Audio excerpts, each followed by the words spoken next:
So, hi everyone. My name is Mandisa Greene, and I'm the Senior Vice-President of the Royal College of Veterinary Surgeons. We're really excited today to be talking to Rheanna. Do you want to introduce yourself, Rheanna? Hi, I'm Rheanna. I am a new graduate from the University of Nottingham, and I've just started my job in small animal practice.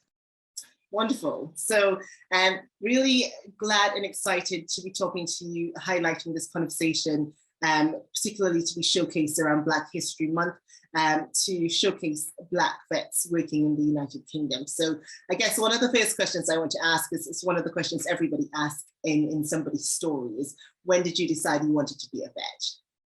I'm that cliche. I decided that I wanted to be a vet when I was about 4 or 5 years old. My poor nephew had to deal with being bandaged up with toilet paper and tape from a young age. But I knew quite early on that it was something that I was interested in.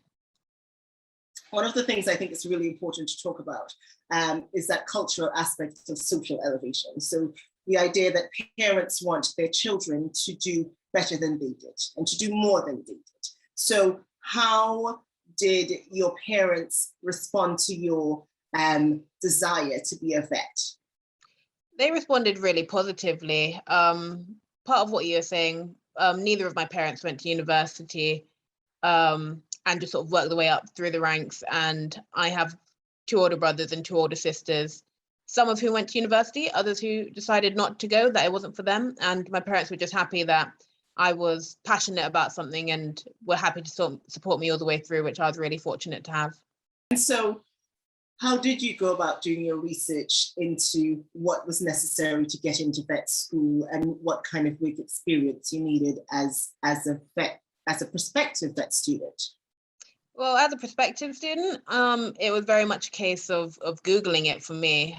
There wasn't a huge amount of knowledge in my school, and there wasn't a huge amount of people involved in animal-related professions that I could go to for help. So it was very much a case of looking up universities. RVC was the first one that I found because it had veterinary in the name. And just going on the website and having a look at what you needed to do, and then it sort of expanded from there. If I can take you back to before you began vet school, and just think of yourself at 17, 18, what would be the most important bit of advice you could give to yourself? Perseverance. Perseverance would be the one, because in high school, I had all the support, but by the time I got to 6th form, a lot of the teaching staff were umming and ahhing as to whether or not it was even worth applying. But I had my heart set on it. I missed my grades at AS level, so I had to resit a couple of papers. And they were saying, if you're having to resit now, then you're not going to make it as a vet. So you should probably think of backup careers, which I listened to, but I didn't take to heart. And luckily I didn't, because I've made it and I've been just fine throughout vet school and I've made it out the other end.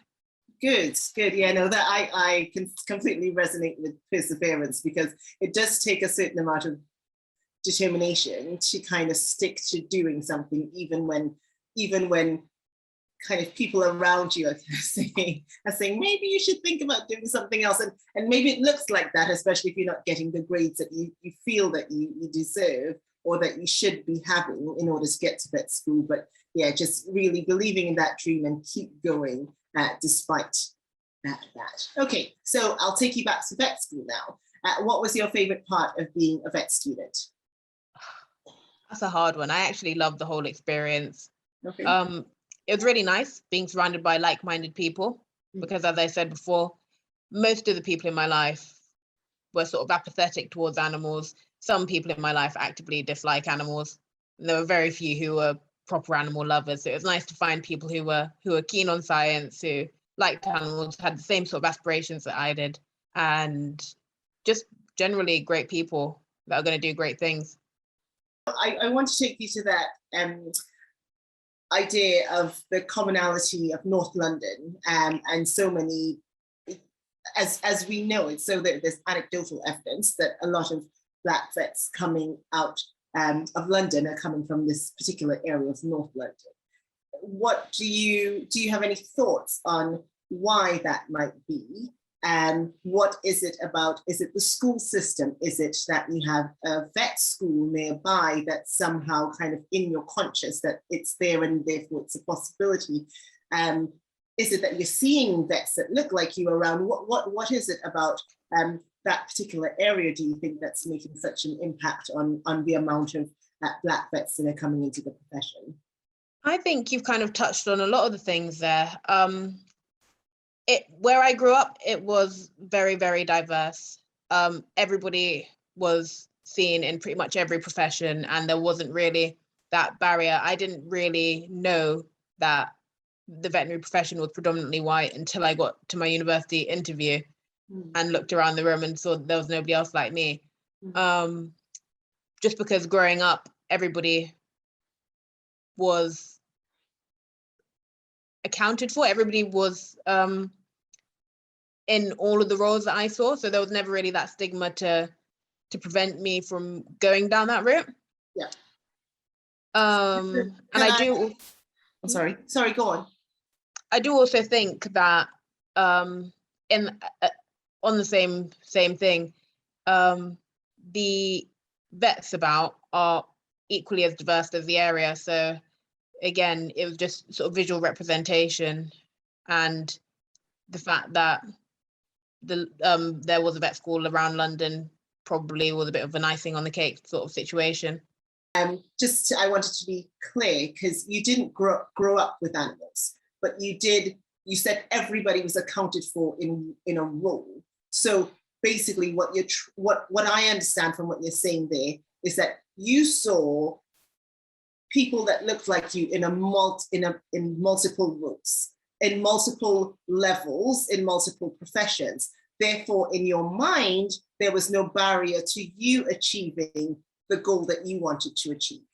I got to see everybody be where they wanted to be. And so there was no reason why I couldn't end up where I wanted to be in my eyes. Good. I think that's really important, because I think it's also really important that we recognize that it's not just that people see vets that look like them. It's just people see children see people that look like them in all roles, so that there is the possibility remains endless for them in terms of what they can do and be. That's good. Okay. What brings you the most? Are you only a few months into your new role as a vet, so we'll call you a baby vet?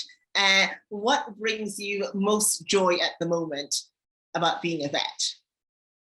Oh, I have to say it's when you've seen an animal, be that a healthy animal for vaccination or a sick animal, and you get to make a difference, and the owner feels listened to and feels like you're a confident, competent vet. That's always a nice feeling.